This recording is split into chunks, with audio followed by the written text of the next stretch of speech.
Hi friends, ഞാനിന്ന് share ചെയ്യാൻ പോകുന്നത് എല്ലാ വീട്ടമ്മമാർക്കും വളരെ യൂസ്ഫുള്ളായ കൊച്ചു കൊച്ചു ടിപ്സുകളുമായിട്ടാണ്. അപ്പോൾ വീഡിയോ സ്കിപ്പ് ചെയ്യാതെ കാണുക. ചാനൽ സബ്സ്ക്രൈബ് ചെയ്യാതെ കാണുന്നവരുണ്ടെങ്കിൽ പ്ലീസ് ഒന്ന് സബ്സ്ക്രൈബ് ചെയ്ത് സപ്പോർട്ട് ചെയ്യാനും കൂടി മറക്കരുത്. അപ്പോൾ നമുക്ക് ഫസ്റ്റ് ടിപ്പിലോട്ട് കിടക്കാം. അപ്പോൾ നമ്മൾക്ക് കടുക് ഇതേപോലെ ഒന്ന് പൊട്ടിച്ചെടുക്കണം. അപ്പോൾ കടുക് കൊണ്ട് നമുക്ക് ഒരുപാട് കാര്യങ്ങൾ ചെയ്യാൻ പറ്റും കേട്ടോ. അപ്പോൾ ഇതേപോലെ ഒരു 2 ടീസ്പൂൺ അളവിൽ കടുക് ഞാനൊന്ന് കല്ലിനകത്ത് വെച്ചൊന്ന് പൊട്ടിച്ചെടുക്കുകയാണ്. അപ്പോൾ പൊട്ടിച്ചെടുക്കുമ്പോൾ കടുകിന് നല്ലൊരു എഫക്റ്റാണ് കേട്ടോ. അപ്പം വേണ്ട ഇതേപോലെ ഒന്ന് പൊട്ടിച്ചെടുക്കുക. അപ്പം മൊത്തത്തിൽ എല്ലാം പൊട്ടണമെന്നില്ല, കുറച്ച് നമുക്ക് പൊട്ടിക്കിട്ടിയാൽ മതി. അപ്പോൾ നമുക്ക് കടുക് തെറിച്ച് പോകുന്നു എന്ന് കാണുകയാണെങ്കിൽ ഇതേപോലെ ഒരു പേപ്പർ വെച്ചൊന്ന് പൊതിഞ്ഞ് പിടിച്ചതിന് ശേഷം ചതയ്ക്കുകയാണെങ്കിൽ നമുക്ക് തെറിച്ച് പോകാതെ കടുക് ഇടിച്ചെടുക്കാനായിട്ട് പറ്റും.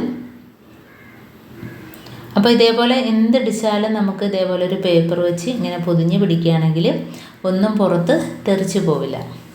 അപ്പോൾ നാണ്ടെ ഇടിച്ച കടുക് ഞാനൊരു ബൗളിനകത്തോട്ട് ഇട്ട് കൊടുക്കാം. അപ്പം ഏത് ബാഡ് സ്മെല്ലും വലിച്ചെടുക്കാൻ പറ്റുന്ന നല്ലൊരു കഴിവാണ് കടുകിന്.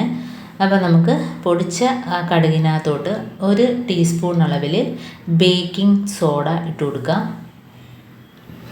ഇനി നമുക്ക് ഇതിനായിട്ട് ഒരു 1.5 ഗ്ലാസ് വെള്ളം തിളപ്പിക്കാനായിട്ട് ഞാൻ അടുപ്പത്ത് വയ്ക്കുന്നുണ്ട്. അപ്പോൾ ഇതിനകത്ത് നമുക്ക് ആ ബേക്കിംഗ് സോഡയും അതേപോലെ തന്നെ കടുക് പൊട്ടിച്ചതും കൂടി ഇട്ട് കൊടുക്കാം. ഇനി നല്ലോണം ഒന്ന് തിളച്ച് അതിൻ്റെ ആ കടുകിൻ്റെ സത്തെല്ലാം അതിനകത്തോട്ട് ഒന്ന് ഇറങ്ങി കിട്ടട്ടെ. ഇപ്പോൾ ചെറിയൊരു മഞ്ഞ കളറായിട്ട് വന്നിട്ടുണ്ട് കേട്ടോ. അപ്പോൾ ആ കടുക് അതിൻ്റെ സത്തെല്ലാം അതിനകത്തിട്ട് ഇറങ്ങിയിട്ടുണ്ട്. ഇനി നമുക്ക് ഗ്യാസ് ഓഫാക്കാം. ഇനി നമുക്കിതൊന്ന് അരിച്ചെടുക്കണം. എന്നിട്ട് ഒന്ന് തണുത്ത് വരണം വെള്ളം. ഇപ്പോൾ നല്ല ചൂടാണ്. അപ്പോൾ ഇതിലും കുറച്ചുകൂടെ അധികമുണ്ട് എനിക്ക് കണ്ടോ. അപ്പം അത് നമുക്ക് തുണി മുക്കാനുള്ള ബേസിനകത്തോട്ട് ഒഴിച്ചു കൊടുക്കാം. അപ്പോൾ ഇത് കുറച്ചൊന്ന് തണുത്ത് വരട്ടെ. അപ്പോഴത്തേന് ഇതിനകത്ത് നമുക്ക് ആവശ്യത്തിനുള്ള വെള്ളം കൂടെ ചേർത്ത് കൊടുക്കണം. കാരണം ഇതുകൊണ്ട് ചെയ്യാൻ പോകുന്നതെന്ന് വെച്ചാൽ കുട്ടികൾ ബെഡിനകത്തൊക്കെ മൂത്രം ഒഴിക്കുമല്ലോ. അപ്പോൾ അങ്ങനെയുള്ളൊരു ബാഡ് സ്മെല്ല് ഒഴിവാക്കി കിട്ടാനും, അതേപോലെ തന്നെ സോഫ സെറ്റിൽ വെള്ളം വീണിട്ടുണ്ടെങ്കിൽ, ചായ ഇതൊക്കെ കമന്ന കുട്ടികളൊക്കെ കൊട്ടിയിട്ടിട്ടുണ്ടെങ്കിൽ അതൊക്കെ നമുക്ക് ഇത് വെച്ച് തന്നെ എല്ലാം പോയി കിട്ടും. നല്ല ബെഡ് ക്ലീനായിട്ട് തന്നെ കിട്ടും. അപ്പോൾ ഇത് നമുക്കൊരു ബേസിന് ഒഴിച്ചു കൊടുത്തതിന് ശേഷം ഞാൻ കുറച്ച് ഡെറ്റോളും കൂടെ ഒഴിച്ചു കൊടുത്തിട്ടുണ്ട്. അപ്പോൾ ഡെറ്റോൾ ഇല്ല എങ്കിൽ നമുക്ക് കംഫോർട്ട് ഒഴിച്ചു കൊടുത്താലും മതി. നല്ലൊരു മണവും കൂടെ ആയിരിക്കും കംഫോർട്ടും കൂടെ ആകുമ്പോഴത്തേനും. പിന്നെ ഡെറ്റോൾ ആകുമ്പോഴത്തേന് അണുക്കളൊക്കെ മാറിക്കിട്ടുകയും ചെയ്യും, നല്ലൊരു മണവും കിട്ടും. അപ്പോൾ ഇതേപോലെ ടവലിട്ടതിന് ശേഷം നമ്മൾ കുക്കറിൻ്റെ ഒരു അടപ്പ് ഇതേപോലെ ഒന്ന് എടുക്കുക. എന്നിട്ട് എങ്ങനെ വേണേലും ചുറ്റി കൊടുക്കാം. അതെല്ലാം 4 ഭാഗവും പിടിച്ചിട്ട് വേണേൽ കെട്ടിക്കൊടുക്കാം. അതല്ലെങ്കിൽ ഇതിൻ്റെ 2 ഭാഗവും കെട്ടിയിട്ട് ആ 2 ഭാഗവും കൂടെ കെട്ടിക്കൊടുക്കാം.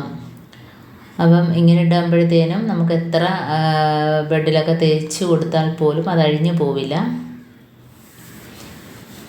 അപ്പം നമുക്ക് മഴ സമയത്ത് പ്രത്യേകിച്ച് ഒന്ന് ഉണക്കാനോ കഴുകാനോ ഒട്ടും പറ്റാത്ത സമയത്തൊക്കെ ഭയങ്കര ഒരു സ്മെല്ലായിരിക്കും സോഫ സെറ്റിയൊക്കെ. അപ്പം ഇതേപോലെ ചെയ്യുന്നത് നല്ലതായിരിക്കും.